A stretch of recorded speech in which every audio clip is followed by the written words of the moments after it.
सभी बच्चों कैसे हो? कल का वीडियो कैसा लगा सभी को? अच्छा लगा वीडियो? सबने बहुत कमेंट किए, मैं जितने कमेंट का रिप्लाई दे पाया वो दे पाया। आज भी जुड़ना शाम को, जितने भी बच्चों से शेयर करना। कल अच्छा लगा आप सभी जुड़े, क्योंकि 5 बजे जुड़ना है आपको सभी को, 5 बजे जुड़ना ताकि क्या आप क्लास ले सको आराम से। क्लास में कैसा मज़ा आया नहीं आया कमेंट करके ज़रूर बताना और मुझे, और ज़्यादा से ज़्यादा एक बार शेयर कर देना सबको। शेयर करने से क्या होगा, जितने ज़्यादा बच्चे जुड़ेंगे मुझे भी थोड़ा जोश आएगा, मैं भी अच्छी क्लास बनाऊँगा, पूरी क्लास मज़ा आएगा पढ़ाने का। इसलिए ज़्यादा से ज़्यादा शेयर करना। बाकी अपन वापस कंटिन्यू करते हैं। आज का अपना फल लेंगे, वो फल है, फल का नाम है आम। कौन सा फल है? आम।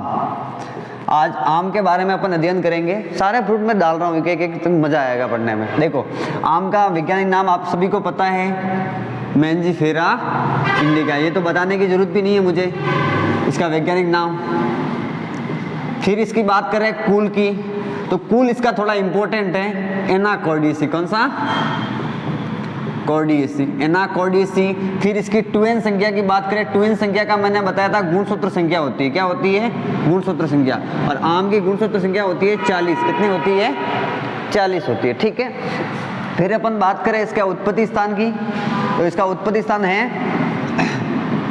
भारत का बर्मा क्षेत्र। कौन सा? भारत का बर्मा क्षेत्र इसका उत्पत्ति स्थान है आम का। ठीक है। फिर इस बात कर रहे हैं इसके फल प्रकार की। फल का प्रकार किस टाइप का है इसका? फ्रूट टाइप किस प्रकार का है? तो इसका जो अपन फल के प्रकार की बात करें तो इसका होता है ड्रूप। ड्रूप होता है, इसको बोला जाता है अस्टिल। ड्रूप या अस्टिल बोला जाता है। ठीक है।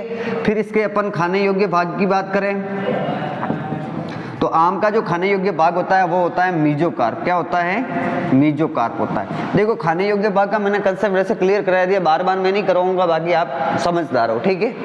ये सिंपल जो भी चीज़ें बता रहा हूँ। फिर अपन बात करें इसके अन्य नाम की, तो इसको बोला जाता है बाथरूम फल। क्या बोला जाता है? बाथरूम फल, या बाथरूम फल कहा जाता है। इसको राष्ट्रीय फल भी कहते हैं और इसको फलों का राजा भी कहा जाता है। फलों का राजा, राष्ट्रीय फल, बाथरूम फल, ये इसके अन्य नाम है आम के। सिंपल जानकारी है, बेसिक जानकारी तो देनी चाहिए। मैंजीफेरा इंडिका, एनाकॉर्डियेसी, ट्वेन संख्या 40 होती है। उत्पत्ति स्थान भारत का बर्मा क्षेत्र होता है। फल का प्रकार ड्रूप या स्टील होता है। खाने योग्य भाग मीजोकार्प होता है।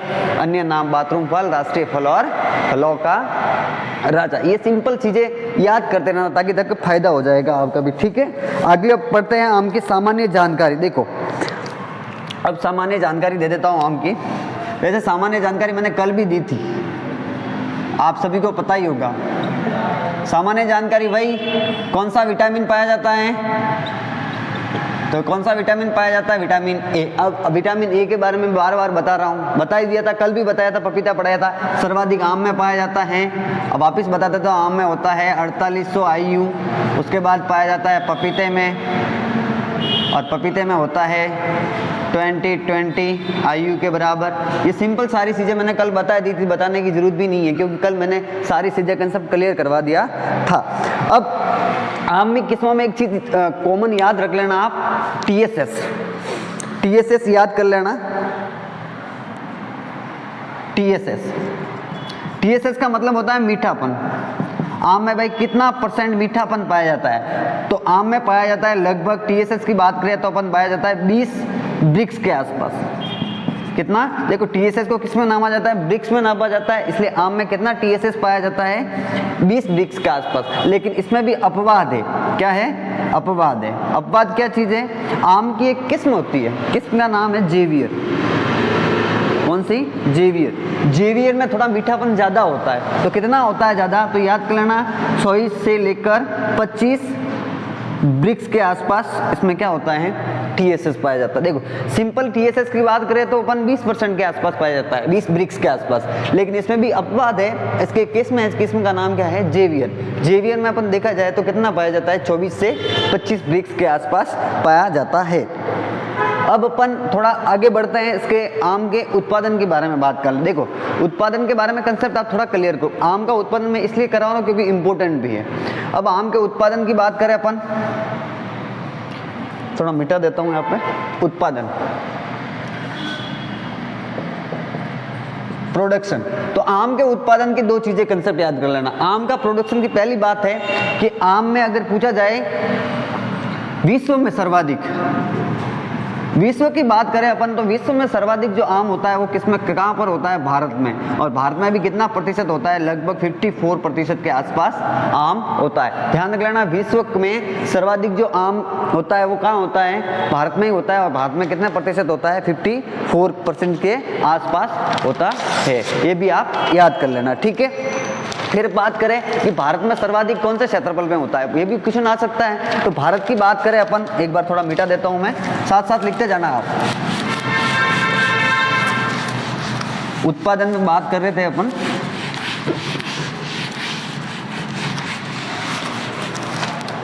देखो अपन विश्व में बात करें तो विश्व में सर्वाधिक जो आम होता है वो भारत में ही होता है, सर्वाधिक भारत में भी कितना होता है, लगभग 54% के आसपास।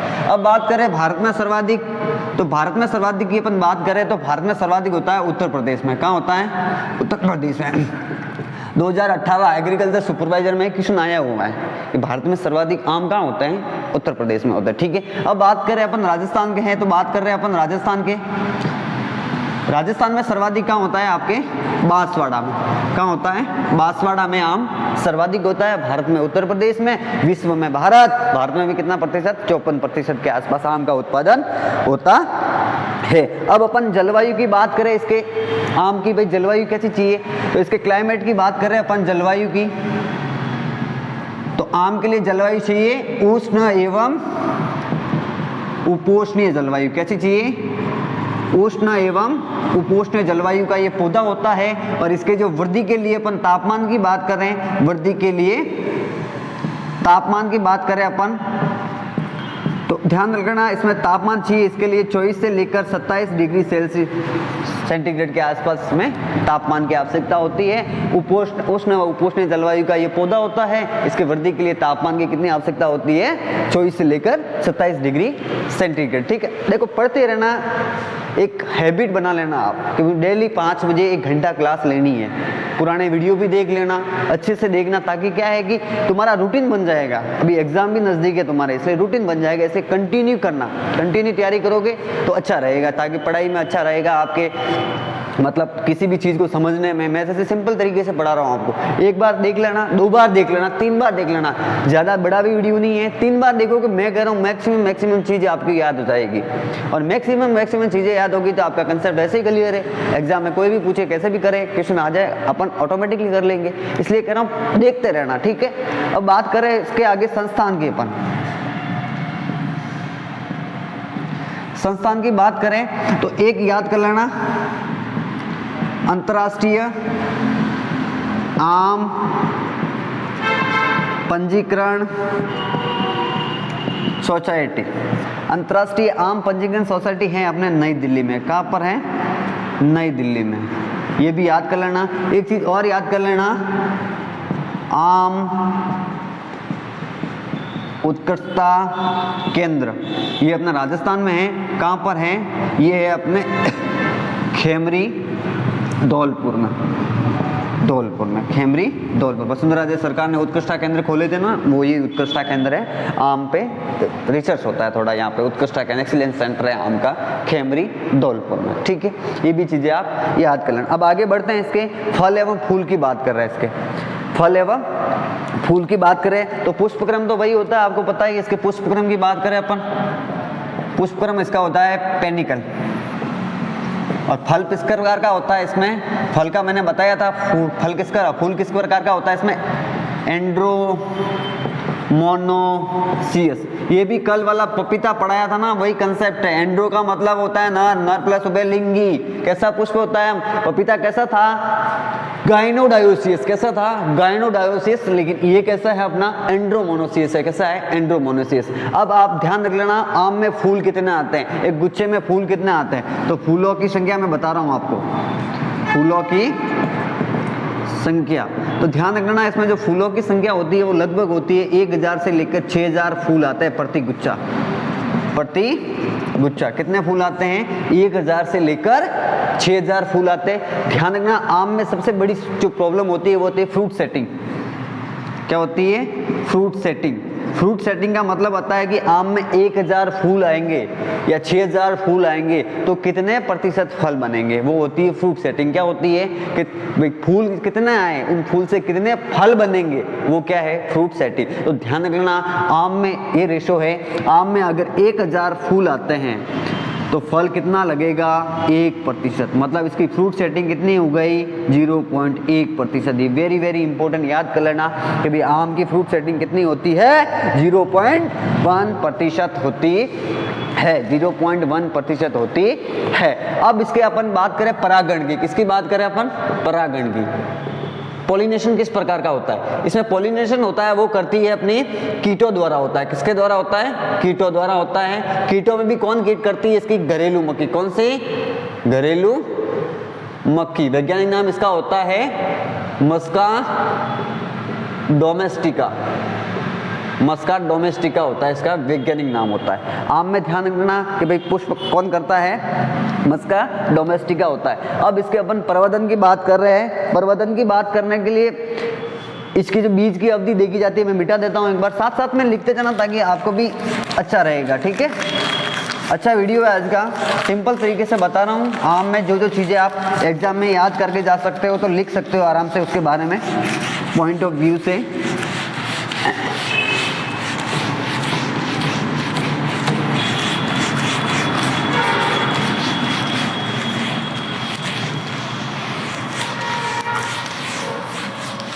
देखो, आम में अपन बात कर रहे हैं प्रवर्धन की। प्रवर्धन, यहाँ इसके बीज की बात करें तो बीज की पहले देखा जाती है बीज की अवधि। बीज की अवधि कितनी होती है इसकी? 1 माह की होती है या 4 से लेकर 5 सप्ताह की होती है। इसकी जो बीज की अवधि या तो 1 माह की होती है या 4 से लेकर 5 सप्ताह की होती है। अब बात करें इसकी 5-6 विधियाँ, जस्ट विधियों से क्वेश्चन आता ही आता है। कौन कौन सी विधियाँ है वो मैं कंसेप्ट क्लियर करवा रहा हूँ आपका। पहली विधि जिसका नाम है इनार्चिंग। क्या नाम है? इनार्चिंग।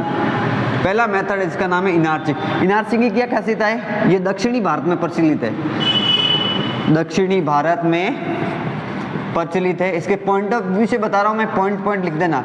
दक्षिणी भारत में प्रचलित विधि है ये कौन सी? इनार्चिंग। और ध्यान है, दूसरा पॉइंट याद करना कि ये जो इनार्चिंग मेथड है ये सबसे ओल्डेज है, तो सबसे पुरानी विधि भी याद कर लेना। सबसे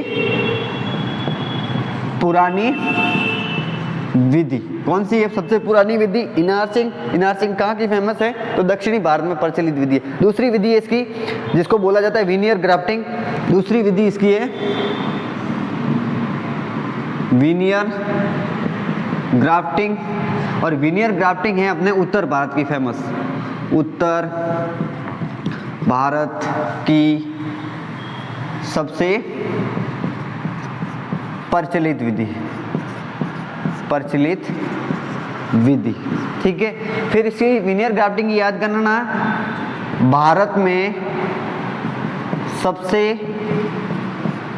प्रचलित विधि, भारत में सबसे प्रचलित विधि है विनियर ग्राफ्टिंग। इनार्चिंग क्या है? दक्षिणी भारत में प्रचलित विधि है, सबसे पुरानी विधि, ओल्डेज मेथड है। और विनियर ग्राफ्टिंग की बात करें आम में ग्राफ्टिंग की तो उत्तर भारत में प्रचलित होती है, लेकिन ये भारत में सर्वाधिक जो प्रचलित विधि है वो कौन सी है? अपने विनियर ग्राफ्टिंग होती है। अब तीसरी बात करें जिसको बोलते हैं अपन इपिकोटाइल ग्राफ्टिंग या स्टोन ग्राफ्टिंग। कौन सी? इपिकोटाइल या इसको बोला जाता है स्टोन ग्राफ्टिंग। स्टोन ग्राफ्टिंग ध्यान रखना, ये भी इम्पोर्टेंट है, इसका भी क्वेश्चन आ गया है कई बार एग्जाम में। क्या आया था? ये विधि अपने महाराष्ट्र में एक क्षेत्र पड़ता है, महाराष्ट्र में, महाराष्ट्र के कोंकण क्षेत्र में प्रचलित विधि।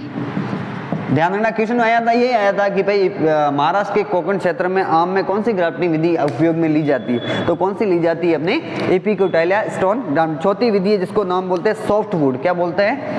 चौथी विधि है जिसको बोलते हैं अपन सॉफ्ट वुड। ये भी विधि आप याद कर लेना, ज़्यादा बेटर रहेगा। सॉफ्ट वुड के मतलब दो चीज़ें, देखो ध्यान रखना। सॉफ्ट वुड ये विधि एक वैज्ञानिक था आर.एस. अमीन, आर.एस. अमीन द्वारा दी गई, आर.एस. अमीन द्वारा दी गई। और ध्यान रखना अपने पश्चिमी क्षेत्र, पश्चिमी क्षेत्र या शुष्क क्षेत्रों हेतु उपयोगी।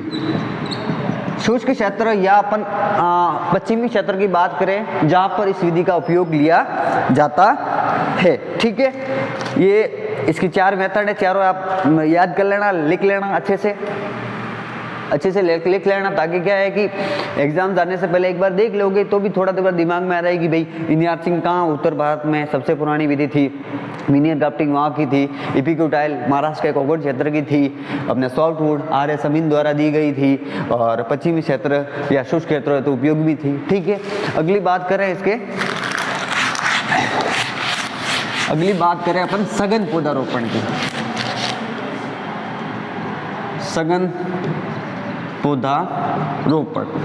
पौधारोपण की बात करें तो आम की एक किस्म होती है आम्रपाली। कौन सी? आम्रपाली। और सघन पौधारोपण के लिए उसकी दूरी रखी जाती है 2 × 2.5 मीटर, 2.5 प्रति हेक्टेयर। पौधों की बात करें अपन प्रति हेक्टेयर पौधे, तो प्रति हेक्टेयर पौधे लगते हैं इसमें 1600 पौधे लगते हैं प्रति हेक्टेयर में। अब बात करें इसके मेन पार्ट की, आम के जो पूछा जाने वाला क्वेश्चन वहीं से पूछा जाएगा, इसके रोग और कीट से, इसके रोग व कीट से। तो वो मैं कंसेप्ट एक पूरे टॉपिक के साथ बता रहा हूँ आपको, इसके रोग व कीट।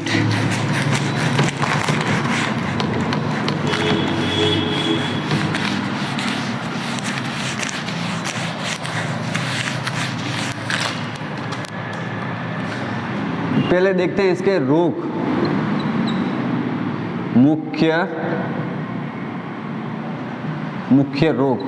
मुख्य रोग इसका होता है छांचिया रोग। कौन सा? छांचिया रोग, जो किसके द्वारा होता है? कवक द्वारा होता है, और कवक का नाम है उडियम मैंजीफेरी। अब देखो छांचिया रोग किसके द्वारा होता है? कवक द्वारा, और कवक का नाम क्या है? उडियम मैंजीफेरी। इसका मैं बच्चा अभी बताऊंगा आपको, लेकिन जितने भी इंपॉर्टेंट रोग हैं उन रोगों के ट्रिक के साथ बता रहा हूँ आपको। एक ट्रिक बता रहा हूँ, उस ट्रिक में 5 से 6 रोगों का कंसेप्ट क्लियर हो जाएगा। क्या है ट्रिक? साथ में लिखते जाना, दोबारा देख लेना, 3 बार देख लेना, 4 बार देख लेना, लेकिन इस ट्रिक को जरूर याद करके जाना। ठीक है, क्या ट्रिक है बताता हूँ मैं आपको। विराट कोहली, अपना क्रिकेटर है ना विराट कोहली, वही विराट कोहली ने आरपी सिंह की गेंदों पर छक्के मारे। क्या याद करनी है? विराट कोहली ने आरपी सिंह की गेंदों पर क्या मारे? छक्के मारे। देखो ये याद हो जाएगी, दोबारा देखना। विराट कोहली ने आरपी सिंह की गेंदों पर छक्के मारे, विराट कोहली ने आरपी सिंह की गेंदों पर क्या मारे? छक्के। देखो यहाँ वी का मतलब होता है वीटावैक्स। क्या होता है? वीटावैक्स होता है। और के का मतलब होता है कंडवा रोग। कौन सा रोग? कंडवा रोग। कंडवा रोग किस में लगता है? गेहूं में। किस में लगता है? गेहूं में। गेहूं का मामा भी बोलते हैं इसको, गेहूं खेंगला रोग भी बोलते हैं इसको। अगर आपके फसल में कौन सा रोग लग गया है? कंडवा रोग। तो कंडवा रोग के निदान के लिए किसका प्रयोग करता है मार्केट में? अपन को वीटावैक्स लेके आना। अगर आप वीटावैक्स लेके आ जाएंगे तो इसमें कंडवा रोग का क्या हो जाएगा? निदान हो जाएगा। पहला रोग क्लियर है। दूसरा आरपी। आर का इंग्लिश में मतलब होता है रस्ट। रस्ट को हिंदी में बोला जाता है रोली रोग। सफेद रोली, काली रोली, भूली रोली, कोई भी रोली रोग लगा है तो रोली रोग को अपन रोली रोग का निदान करना है। तो रोली रोग के निदान के लिए पी का मतलब होता है प्लांटावैक्स। कौन सा? प्लांटावैक्स। देखो कंडवा रोग के लिए वीटावैक्स, रोली रोग के लिए प्लांटावैक्स। ठीक है, अब तीसरा आते हैं अपन छक्के। छ का मतलब हो जाएगा छांचिया रोग। कौन सा? छांचिया रोग। यही छांचिया रोग अपना जो कवक द्वारा फैलता है, उडियम मैंजीफेरी। छांचिया रोग के निदान के लिए के से क्या हो जाएगा? केराथेन। कैसा? केराथेन। अगर आपके खेत में या फसल में या फल में छांचिया रोग लगा है तो छांचिया रोग के निदान के लिए किसको लिखकर आना है अपन को? केराथेन को। किसको लिखकर आना है? केराथेन को। ठीक है, तो यहाँ पर मैं लिख दूं इसका उपाय, तो इसका उपाय क्या हो जाएगा? गंधक युक्त केराथेन, गंधक युक्त केराथेन का उपयोग करेंगे तो छाछिया रोग का निदान हो जाएगा, इसका कवक मर जाएगा। कवक का नाम है ओडियम मैंजीफेरी। ठीक है, फिर लास्ट में आते हैं मारे। माँ का मतलब होता है मृदुल, रोमिल, आशिता। लोग सुना होगा बाजरे में स्केलोस्पोरा ग्रेमिनिकोला, नाम सुना होगा। रे का मतलब होता है रीडोमिल। क्या होता है? रीडोमिल। अगर मृदुल, रोमिल, आशिता रोग लगा है तो उसके लिए क्या लेके आना है? रीडोमिल। छाछिया रोग के लिए केराथेन, रोली रोग के लिए प्लांटावैक्स और कंडवा रोग के लिए वीटावैक्स का उपयोग करना है। ठीक है, याद कर लेना। अब अगला देखते हैं आम में कीट। ये रोग हो गया, इसका एक याद कर लेना, कवक द्वारा छाछिया रोग, और सब मैंने बता दिए साथ में इतने सारे रोग। अब इसका देखते हैं कीट, आम के कीट। कीट होता है इसका मिलीबग। कौन सा? मिलीबग। देखो आम होता है ना, आम का पौधा, ये आम का पौधा, जैसे मान के चलना आम का पौधा है। अब ये जो मिलीबग है ना, ये कहाँ रहता है? ये मिलीबग रहता है जमीन में। कहाँ रहता है? जमीन के नीचे होता है, जमीन के नीचे होता है। ये अंडे कहाँ देता है? जमीन में। पृथ्वी पर क्या देता है? अंडे देता है। कब देता है? अक्टूबर महीने में। कब देता है? अक्टूबर जो महीना आता है उसमें ये अंडे देता है। अंडे देता है तब ध्यान रखना जब आम में फलन की क्रिया होती है। क्या होती है? फलन की क्रिया। फल छोटे छोटे लगने स्टार्ट हो जाते हैं, तब इसको भोजन की आवश्यकता होती है। और मियाँ बीबी क्या करते हैं? अपने बच्चों को लेकर कहाँ चढ़ जाते हैं? फलों पर। कहाँ चढ़ जाते हैं? फलों पर, और ये नुकसान पहुंचाते हैं। कौन सा कीट? मिलीबग। मिलीबग नुकसान पहुंचाता है जब ये अंडे देता है जमीन के अंदर, लेकिन जब फलन, आम में फलन होता है, तब क्या करता है? इसके जो माता पिता होते हैं उन्हें बच्चों को लेकर कहाँ चढ़ जाते हैं? पेड़ पौधों पर चढ़ जाए। अगर यहाँ पेड़ पौधों पर मिलीबग चढ़ रही है तो अब इसका क्या करना पड़ेगा? अपन को कंट्रोल करना पड़ेगा। क्या करना पड़ेगा? कंट्रोल, निदान करना पड़ेगा। तो इसका क्या निदान करेंगे? देखो, या तो आप क्या करो, ग्रीस होता है ना, ग्रीस, या तो इस तने के चारों तरफ क्या लगा दो आप? ग्रीस लगा दो। क्या लगा दो? ग्रीस लगा दो। या फिर क्या करो, इसे चारों ओर पॉलीथीन लिपट दो। उससे क्या होगा? ग्रीस लगाने से क्या होगा? जैसे ही ये अपने मिलीबग ऊपर चढ़ेगी, पिछल के कहाँ जाएगी? नीचे। ऊपर चढ़ पाएगी? नहीं चढ़ पाएगी। दूसरा तरीका क्या लगाना है? पॉलीथीन। पॉलीथीन लगाएंगे वो भी फिसल के कहाँ आ जाएगी? नीचे। तो अपना मिलीबग फलों को नुकसान नहीं पहुंचाएगा।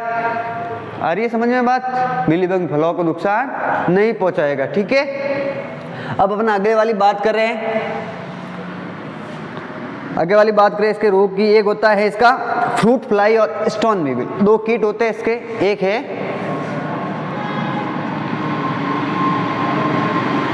फ्रूट फ्लाई और एक होता है स्टोन वीविल। ये भी दो कीट है, फ्रूट फ्लाई और स्टोन वीविल। ध्यान रख लेना, जो अपना आम, अगर आपको कोई भी वस्तु भारत से अगर बाहर जाती है, भारत से बाहर जाती है, तो सबसे पहले वो कहाँ जाती है? संस्थान है प्लांट क्वारंटाइन। कौन सा? प्लांट। इसकी जो स्थापना हुई थी प्लांट क्वारंटाइन की, वो हुई थी 1946 में। कहाँ हुई थी? पुणे महाराष्ट्र में हुई थी। कहाँ हुई थी? पुणे महाराष्ट्र। ये क्या करती है? कोई भी चीज़ या कोई भी वस्तु होती है उसकी चेकिंग करती है, उसमें क्वालिटी चेक करती है कि ये बाहर भेजने लायक है या नहीं, इसमें रोग है या नहीं, इसमें कीट है या नहीं। ये सारी चीज़ें चेक कौन करता है? ये अपना प्लांट क्वारंटाइन करता है। कौन करता है? प्लांट क्वारंटाइन करता है। ठीक है, तो प्लांट क्वारंटाइन करता है। तो ये देखो, आम में अगर स्टोन वीविल या फ्रूट फ्लाई कीट लगे हैं, तो ये अगर आम भारत से बाहर जा रहा है तो इसको पास चेकिंग के जाएगा और चेकिंग में इसका रोग का पता लग जाएगा। इसलिए ध्यान रखना, जो सर्वाधिक समस्या ये स्टोन वीविल या फ्रूट फ्लाई कहाँ पर करते हैं? इस प्लांट क्वारंटाइन में जब आम जाएगा वहाँ करते हैं। ये दोनों कीट है। तीसरा है मेगा हॉपर। मेगा हॉपर तीसरा कीट है, mega hopper. Mega hopper. Mega hopper क्या करता है? ये जो फल और अपनी जो पत्तियां होती है ना आम की, इन पत्तियों का जो रस है ना, वो रस चूंच लेता है।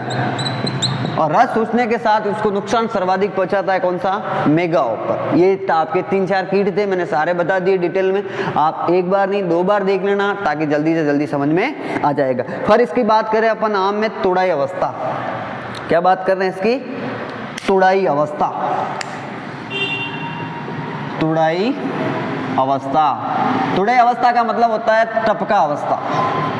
इसकी तुड़ाई कब करनी है, जब आम टपक जाए ना तब कर लेनी इसकी तुड़ाई कर लेनी।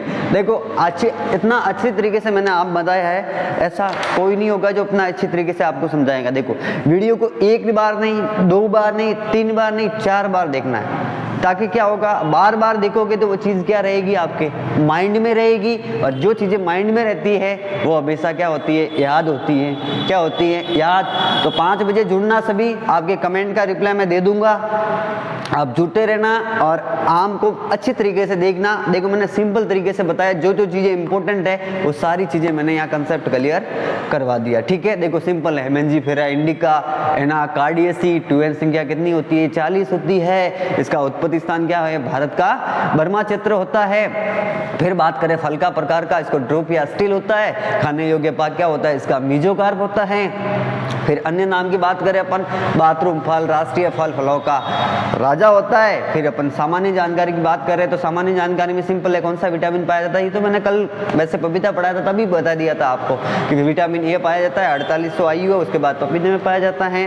फिर अपन इसमें बात की थी कि आम में TSS की बात करें, मीठापन कितना होता है, तो आम में नॉर्मल मीठापन होता है 20 ब्रिक्स के आसपास, लेकिन उसकी एक किस्म होती है अपाश्रुप जेवियर में कितना होता है, कितना होता है 24 से लेकर 25 ब्रिक्स के आसपास। इतने बढ़िया तरीके से बताया था, पढ़ोगे 1 बार नहीं 2 बार पढ़ोगे, 100% मेरी गारंटी है कि आपको याद हो जाएगा। अब पढ़ना रेगुलर तरीके से, जुड़े रहना और पढ़ना रेगुलर तरीके से, ताकि क्या होगा, आप ज़्यादा से ज़्यादा उस चीज़ों को कवर अप कर पाओ और जो एग्जाम नज़दीक आ रहा है उससे भी तैयारी आप कर पाओ। ठीक है, ये प्रवर्धन भी देख लेना, इनार्चिंग देख लेना, विनियर ग्राफ्टिंग देख लेना, आप अच्छे से देखना इसको, एपिकोटाइल स्टोन वीविल देख लेना, सॉफ्टवुड देख लेना जो RS अमीन द्वारा की गई अपने राजस्थान में सर्वाधिक। फिर इसके संस्थान पढ़ लेना, अंतर्राष्ट्रीय आम पंजीकरण सोसाइटी का है। एक चीज़ ये ज़्यादा से ज़्यादा बच्चों को जोड़ने की कोशिश करो, जितने ज़्यादा बच्चे जुड़ेंगे पढ़ने का मज़ा ही उतना अलग आएगा। ठीक है, ओके बेटा, थैंक यू, मिलते हैं 5 बजे, जुड़े रहना आप सभी, थैंक यू।